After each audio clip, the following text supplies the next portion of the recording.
والے پر بھی نافذ کر دیے. اور اتنا ہی نہیں، ہاجرہ جہاں دوڑی تیز وہاں تمہیں بھی تیز دوڑنا ہے، جہاں آہستہ دوڑی وہاں تمہیں بھی آہستہ دوڑنا ہے. اس سے بڑی ایک عورت کی عزت کیا ہو سکتی ہے اسلام کے اندر، جو ہے کہ جہاں ہاجرہ تیز دوڑی اور جہاں ہاجرہ آہستہ دوڑی، قیامت تک پیدا ہونے والے ہر مسلمان پر یہ فرض کر دیا کہ جب تک میری بندی کی سنت کو تم زندہ نہیں کرو گے ہم تمہارا حج قبول نہیں کریں گے. ایک عورت کے پیروں کے رکھنے کی جگہ کو، ایک عورت کے نقش پا کو، ایک عورت کے پیروں کے نشان کو، ایک عورت کے پیروں کے قدموں کو، جہاں جہاں سے وہ گزری اللہ نے اس کو اپنی عبادت کا ایک پارٹ، اللہ نے اس کو اپنی عبادت کا ایک حصہ بنا. کہاں چلا گیا ہمارا ایمان؟ میں نے بتایا نا ایمان کی سب سے بڑی خوبی کیا ہے، اس کے اندر طاقت آ جاتی ہے، اس کو اللہ کے سوا کچھ نہیں دکھائی دیتا. نہیں یقین آتا ہے؟ 50 بار سنا ہوگا، میرے منہ سے بھی سن لو. ابراہیم علیہ السلام کو اللہ نے ایک بیٹا دیا، پہلا بیٹا اسماعیل، ہاجرہ کے پیٹ سے. حکم ہوتا ہے آئے ابراہیم اپنی بیوی اور بیٹے کو بیابان جنگل میں چھوڑ کر چلے آؤ. اور سنو، ہم سوچ بیچاری چاچا بیٹھے ہیں، اس کو دیکھو وہ جا رہا. جانے دو ابھی یہ لوگ نکل جائیں تو ابھی اچھا ہے. لگتا ہے شوگر پیشنٹ ہے شاید. سنیے اب لوگ وہ بھی سوچ رہے ہوں گے جب ڈرائیور ہی چلا گیا تو ہم کو جانے میں کیا ہے. ہوتا ہے کہ جب جلسے کا صدر جو ہوتا ہے پریزیڈنٹ، وہ ڈرائیور ہوتا ہے. جب وہی پورا جلسہ چلاتا ہے، جب ڈرائیور ہی چلا گیا تو پیسنجر تو اپنے آپ اتر جائیں گے. کہیں ڈھابے پہ جب بس رکتی ہے، ڈرائیور اور کنڈکٹر جب چائے پینے کے لیے اترتے ہیں تو پیسنجر بھی اتر جاتے ہیں. میرے بھیا اس وقت ہم چلا رہے ہیں گاڑی، ہمارا خیال رکھو نا، گاڑی بھڑ جائے گی. تو انسانی ضروریات ہیں ہو جاتی ہیں، لیکن جو کو زیادہ ضرورت لگتی ہے وہ پیچھے بیٹھا کریں. ابراہیم علیہ السلام کو حکم ہوتا جاؤ اور بیابان جنگل میں چھوڑ دو. میری ماں بہنوں سنو، ہم ماں بہنوں کہتے ہیں، بہنوں بھائیوں نہیں. بہنوں بھائیوں والے اور دوسرے لوگ ہیں. تھوڑا سا تو فرق ہونا چاہیے نا، ڈفرینٹ ہونا چاہیے، ورنہ لوگ کہیں گے ان میں فرق کیا رہ گیا ہے. بہت فرق ہے، زمین و آسمان کا فرق ہے. ابراہیم علیہ السلام کو حکم ہوتا اور وہ اپنی بیوی کو میدان مینا میں چھوڑ دیتے ہیں.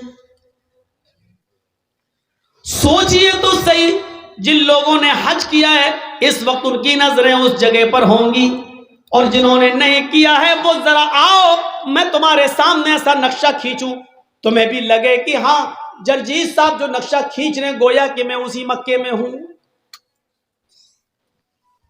جس جگہ پر ابراہیم علیہ السلام نے اپنی بیوی ہاجرہ کو چھوڑا اس وقت ان کے پاس تھوڑا سا ستو تھا، 1 دن کا یا 2 دن کا پانی تھا بس.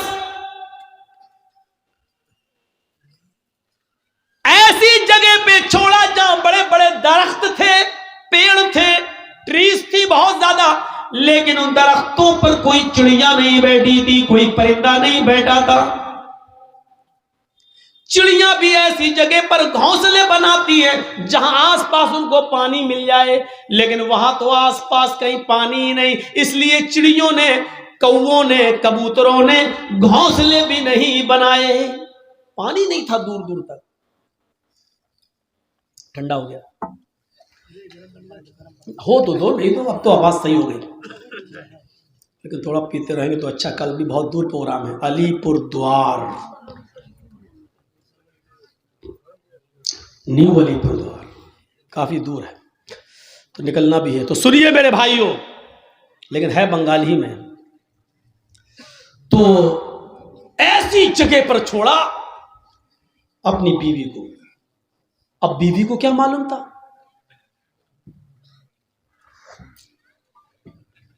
بیوی کو نہیں معلوم تھا. وہ تو سوچ رہی ہیں ہم اپنے ہسبینڈ کے ساتھ، شوہر کے ساتھ جا رہے ہیں، اور ابراہیم علیہ السلام نے بھی نہیں بتایا کہ ہم تمہیں چھوڑنے جا رہے ہیں، واپس آ جائیں گے. سرجیکل اسٹرائک اس کو کہتے ہیں. یہ کوئی سرجیکل اسٹرائک ہے؟ رات کی رات میں جب چاہ بند کر دیا، نوٹ نہیں چلے گا 2000 کا، یہ تو پاگل پن ہے۔ چھوڑ دیا، درخت ہیں لیکن چڑیاں نہیں ہیں، سائیں بیت رہی ہے جنگل میں۔ اور آج بھی مولانا جرجیس کو رات کے اندھیرے میں مالدہ سے کلیا چک سے مالدہ جانے میں ڈر لگے گا، رات میں 2 بجے 3 بجے 4-5 لوگوں چاہیے ہمیں پہنچانے کے لیے۔ لیکن سوچو، آج لائٹیں ہیں تب، موبائل کا زمانہ ہے تب، وہاں تو لائٹوں کا زمانہ بھی نہیں ہے۔ اور ابراہیم علیہ السلام اپنے ساتھ تیل بھی نہیں لے گئے اور ٹارچ تک نہیں ہے کہ راستہ دکھا سکے۔ بیابان جنگل میں اسماعیل کو اور ہاجرہ کو چھوڑ دیا۔ اللہ کی قسم 10 منٹ بھی اپنی بیوی کے پاس نہیں بیٹھے، یہاں چھوڑا، چادر بچھائی اور بیوی سے کہا یہاں بیٹھو اور بچے کے پاس رہو، جانے لگے۔ ہاجرہ نے دیکھا کہ ابراہیم جا رہے ہیں، بچے کو اسی زمین کے اوپر پڑا ہوا چھوڑ دیا۔ ہاجرہ دوڑتی ہوئی جاتی ہیں اور اپنے شوہر ابراہیم کا دامن پیچھے سے پکڑتی ہیں۔ آئے ابراہیم، کہاں جا رہے ہو؟ ابراہیم علیہ السلام نے ہاتھ پکڑ کر جھٹک دیا، اپنی بیوی کے سوال کا کوئی جواب نہیں دیا، آگے پھر بڑھ گئے۔ بیوی نے پھر کہا میں آپ ہی سے کہہ رہی ہوں، اے میرے ہسبینڈ کہاں جا رہے ہو؟ کوئی جواب نہیں دیا۔ ہماری عورتیں تو جواب دینے میں بڑی ماہر ہیں، ہر چیز کا جواب نہیں ہوتا ہے، بہت سی چیزوں کا جواب خاموشی بھی ہوتا ہے۔ ابراہیم علیہ السلام اپنی بیوی سے کے سوال کا جواب نہیں دے رہے، جانتے ہیں کہ جواب دیں گے تو دوسرا سوال اٹھے گا، اس کا جواب دیں گے تو تیسرا اٹھے گا، وقت کی بربادی ہوگی۔ چلے آگے، بیوی نے پھر کہا اے ابراہیم کیا مجھ سے کوئی غلطی ہو گئی؟ ایک بیوی کا جو فرض ہے کیا میں اس کو نبھانے میں ناکام رہی؟ کیا میں نے آپ کے ساتھ کوئی غلط کیا؟ کیا آپ مجھ سے پریشان ہیں؟ میں نے آپ کو کبھی کسی چیز کا دکھ دیا ہے؟ شاید ابراہیم علیہ السلام کے پاس ہاجرہ کے اپنی بیوی کے سوال کا جواب بھی نہیں تھا۔ وہ آگے بڑھتے چلے جا رہے ہیں اور اپنی بیوی کے سوال کا کوئی جواب نہیں دے رہے ہیں۔ ظاہر ہے اتنے سوالوں کے بعد بیوی کو غصہ ہی جائے گا، وہ دوڑتی ہوئی پھر آگے بڑھی اور پیچھے سے کرتا قمیض پیچھے سے کھینچتے ہوئے کہا جا رہے ہو تو جاؤ، میں روکوں گی نہیں، اتنا تو بتا دو اِلَىٰ مَن تَتْرُكُنَا۔ قرآن کے الفاظ دیکھیے، اِلَىٰ مَن تَتْرُكُنَا، ہمیں کس کے حوالے چھوڑ کے جا رہے ہو؟ اپنے بچے اسماعیل کو کس کے سپرد کر کے جا رہے ہو؟ یہاں جنگل ہے، بیابان جنگل ہے، درندوں کی آوازیں آ سکتی ہیں، خطرناک جانور بھی آ سکتے ہیں، یا کوئی قافلہ آ گیا اور میری عزت و آبرو کو لوٹ لیا، ہماری عزت کو تار تار کر دیا، تو کل جب آپ آؤ گے اور میں آپ کو چہرہ دکھانے کے لائق نہ رہی، پھر میں آپ کو کیا جواب دوں گی؟ جا رہے ہو تو جاؤ، اِلَىٰ مَن تَتْرُكُنَا، ہمیں کس کے سپرد کر کے جا رہے ہو؟ ہمیں کس کے حوالے کر کے جا رہے ہو؟ اے گھروں کی چوکھٹوں پر بھروسہ کرنے والوں، گھروں میں بنائی ہوئی طاق پر بھروسہ کرنے والوں، اگر بتیاں جلا کر بزرگوں کی روحوں کو اپنے گھروں میں بلانے والوں، زمین کی مٹی چومنے اور چاٹنے والوں، توحید سیکھو، بیوی نے کہا الا من تترکونا، ہمیں کس کے سپرد کر کے جا رہے ہو، ہمیں کس کے حوالے کر کے جا رہے ہو؟ آواز آتی ہے۔ یہاں ابراہیم نے اپنی بیوی کے سوال کا، اس کوشچن کا جواب، اس کا آنسر دیا اور اس کو ضروری سمجھا۔ ابراہیم نے پیچھے مڑ کے نہیں دیکھا، لیکن اپنی بیوی کے سوال کا کہ مجھے کس کے سپرد کر کے جا رہے ہو، مجھے کس کے حوالے کر کے جا رہے ہو، اس کا جواب دیا انگلی سے اشارہ کر کے اللہ۔ آئے میری بیوی، میں نے تجھے اور تیرے بچے کو، اپنے بچے کو اسماعیل کو اللہ کے سپرد کر دیا ہے، اللہ کے حوالے کر دیا ہے، اللہ کے حکم سے میں نے یہاں چھوڑ دیا ہے۔ اب اللہ جہاں حکم دے گا میں جا رہا ہوں، کب آؤ گے پتہ نہیں، ایک دن بھی لگ سکتا ہے، ایک ہفتہ بھی لگ سکتا ہے، ایک مہینہ بھی لگ سکتا ہے، ایک سال بھی لگ سکتا ہے، 10 سالیں بھی لگ سکتی ہے، یہ بھی ہو سکتا ہے کہ نہ سکوں۔ کوئی جواب نہیں، کس کے سپرد؟ اس کا جواب دیا اللہ کے۔ بس اب ہاجرہ مسکرا دیتی ہے، جانتی تھی ایمان کیا ہے۔ دیکھیے، جو خوف تھا کہ شیر نہ کھا جائیں، جو خوف تھا اس جنگل میں کوئی آ کر میری عزت و آبرو نہ لوٹ لے، جب ہاجرہ نے سنا، میرے شوہر نے کہا اللہ کے، ایمان دیکھیے، دامن چھوڑ دیتی ہیں، طاقت آ جاتی ہے ایمان کی ہاجرہ کے اندر، اور کیا کہتی ہیں؟ اب آپ جائیے، اب آپ جائیے۔ ابراہیم نے پیچھے مڑ کے نہیں دیکھا، چلے چلے جا رہے، پیچھے مڑ کے دیکھیں گے بچہ انگوٹھا چوس رہا ہے، پیر ہلا رہا ہے، کہیں بچے کی محبت میرے دل میں جوش نہ مار جائے، کہیں ہم پھر اپنے بچے کے پاس لوٹ کے نہ آ جائے، کہیں اللہ کے حکم کی نافرمانی نہ ہو جائے۔ پیچھے مڑ کے نہیں دیکھ رہے، ایمان قربانیاں مانگتا ہے۔ تم ڈی جے کی قربانی نہیں دے سکتے ہو، نام ہے اکرام الدین، نام ہے تجمل، نام ہے طفیل احمد، نام ہے محمد جرجیس، نام ہے محمد فلاں محمد فلاں۔ پوچھو قربانی کیا دی ہے؟ کچھ نہیں، لی اور ہے دوسروں کی، دی تجھ۔ اب جاؤ، چھوڑ دیا۔ جب ابراہیم 10 قدم آگے بڑھ گئے، تب بیوی نے کہا آپ میری فکر مت کرنا، اس بچے کی فکر مت کرنا، آئے ابراہیم اپنے کام میں من لگانا، اللہ تمہیں جس کام کے لیے بھیج رہا ہے اس کام کو دل و جان سے کرنا، میری فکر مت کرنا، میری طرف دماغ مت لگانا، اس بچے کے بارے میں مت سوچنا۔ آئے میرے ہسبینڈ، آپ نے مجھے اللہ کے سپرد کر دیا ہے، میں آپ سے وعدہ کرتی ہوں اذن لا یضیعن اللہ ابدا، اللہ اب ہم کو ضائع نہیں کرے گا، اللہ اب ہم کو برباد نہیں کرے گا۔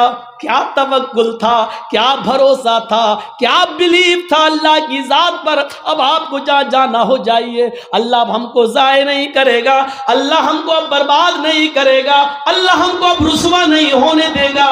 اب آپ اپنا کام من لگا کے کرنا، اللہ کا کام من لگا کے کرنا، اس میں کوتاہی مت ہونے دینا۔ یہاں سنبھال لیں گے، ہم دیکھ لیں گے۔ ایک بیوی نے اپنے شوہر کی ایسے ہمت بنائی اور ان کے کام میں تعاون کیا اور رکاوٹ نہیں بنی، دین کے لیے جانے دیا۔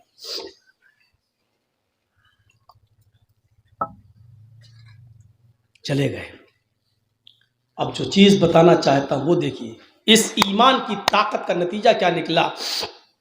ستو ختم ہو گئے، پانی ختم ہو گیا۔ ہاجرہ کہتی ہے میں تو پیاسی رہ جاؤں گی، بچہ کیسے پیاسا رہے گا، پانی نہیں ہے۔ سوچتی اس پہاڑی کے اوپر چڑھ کر دیکھوں، شاید پہاڑی کے نیچے کوئی بستی، کوئی قبیلہ رہتا ہو، پانی مل جائے۔ اندر پہاڑی کے اوپر چڑھ جاتی ہے، اس پہاڑی کا نام ہے صفا۔ صفا سے جھانک کر دیکھتی ہے، کچھ نہیں ہے، کھائی پڑی ہوئی ہے، گہری کھائی ہے۔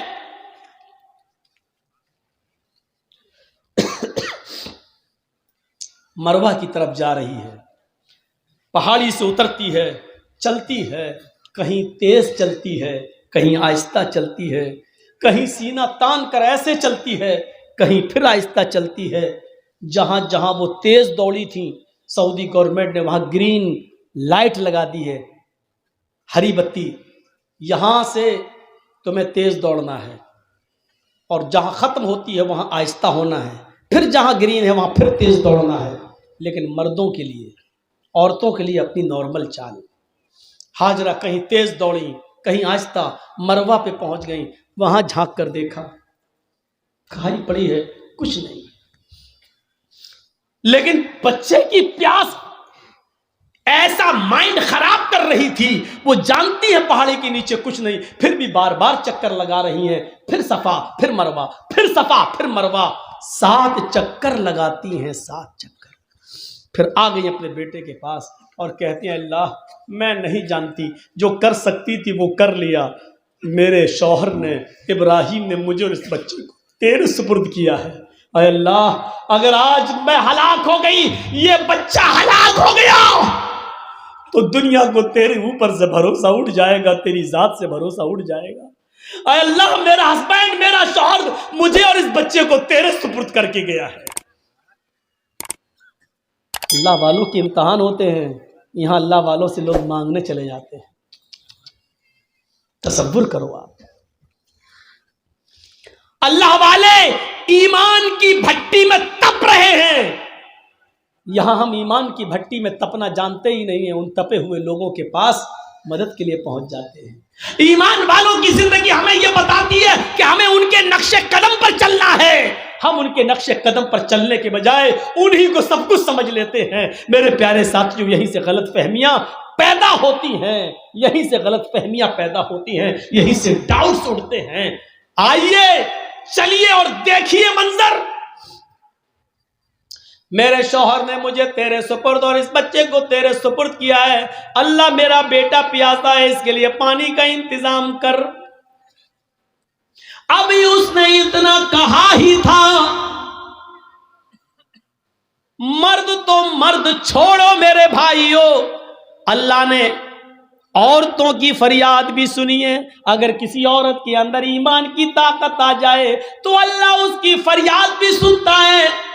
ایمان عورت کے اندر ہاجرہ کی دعا رنگ لائی، اللہ نے کہا جبریل کیا دیکھ رہے ہو، میری بندی کی اگر میں مدد نہیں کروں، اسماعیل کو اگر آج میں پانی نہ پلاؤں تو میرے علاوہ کون ہے جو میری بندی کی فریاد سنے گا؟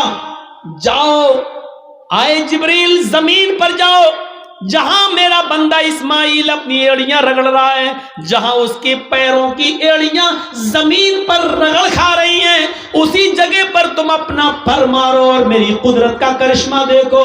جبریل نے اسی جگہ پر مارا اور پانی کا چشمہ جاری ہو گیا، چشمہ پھوٹ گیا پانی کا۔ ہاجرہ نے پانی دیکھا، پانی بہہ رہا ہے، ہاجرہ اس کو اپنے دامن میں سمیٹنے لگی۔ پانی جب تھوڑا ہو تو سمٹے، وہ تو بہہ رہا ہے، پھر سمیٹتی ہیں، پھر سمیٹتی ہیں، پانی بہنے لگا اور ہاجرہ اپنی عبرانی زبان میں چیخ چیخ کر کہنے لگی پانی کہاں جا رہا ہے، پانی کہاں جا رہا ہے، پھر سمیٹتی ہیں، کہتی زم زم زم زم۔ یہ عبرانی زبان کا شبد ہے، اس زمانے میں جو ابراہیم کے زمانے میں چلتی تھی، زم زم زم زم، رک رک، ارے کہاں جا رہا، رک رک، ٹھہر جا، رک جا، اسٹاپ، رک جا، پانی نہیں رک رہا ہے۔ پھر ہاجرہ نے اس کی منڈیر باندھ دی، جو مٹی تھی کھڑی کرنے لگی تاکہ پانی کو روک لیں۔ اللہ کے نبی نے ایک ممبر پر خطبہ دیا جمعے کے دن، اور ممبر پہ کھڑے ہو کے کہا تھا اللہ ہاجرہ پر رحم فرمائے کہ اس نے پانی کی منڈیر باندھ دی، اس نے پانی کی ایک دیوار کھڑی کر دی۔ اگر اس نے پانی کی منڈیر نہ باندھی ہوتی، پانی کی روک تھام نہ کی ہوتی، تو وہ پانی اللہ پوری دنیا میں پہنچا دیتا۔ اگر وہ پانی پوری دنیا میں پہنچ جاتا تو اس کی قدر کم ہو جاتی۔ جو پانی آج گنگا کا دیکھ لو بہہ رہا ہے نا، لوگ اس میں لیٹرین بھی کر رہے ہیں، پیشاب بھی کر رہے ہیں، اور آج گنگا چناؤ کا مدعا بن چکی ہے۔ جو بھی آتا وہ کیا کہتا ہے، ہم گنگا صاف کرائیں گے۔ اس کا مطلب گنگا گندی ہے، اور جو چیز بہت زیادہ مقدار میں ہو جائے تو اس کی پھر قدر نہیں ہوتی. آج زمزم کی قدر اس لیے ہے کہ وہ ہمیں اور آپ کو آسانی سے نہیں ملتا. جو چیز بہت عام ہو جائے پھر اس کی قدر کم ہو جاتی ہے، اس لیے حضرت حاجرہ نے اس کی مڈھیر باندھ دی. دو چیزیں، ایک تو عورت کی دعا سنی اللہ نے. جو لوگ کہتے ہیں اسلام میں عورت کی کیا عزت ہے، کوئی عزت نہیں ہے، عورت پہ سارا ظلم، وہ دیکھ لیں کہ اللہ نے عورت کی دعا 7ویں آسمان پر سنی. اور دوسرا یہ پہلو کہ حاجرہ جہاں دوڑی، جتنے چکر لگائے حاجرہ نے، اللہ تعالیٰ نے اتنے ہی چکر ہر حاجی اور ہر معتمر پر عمرہ کر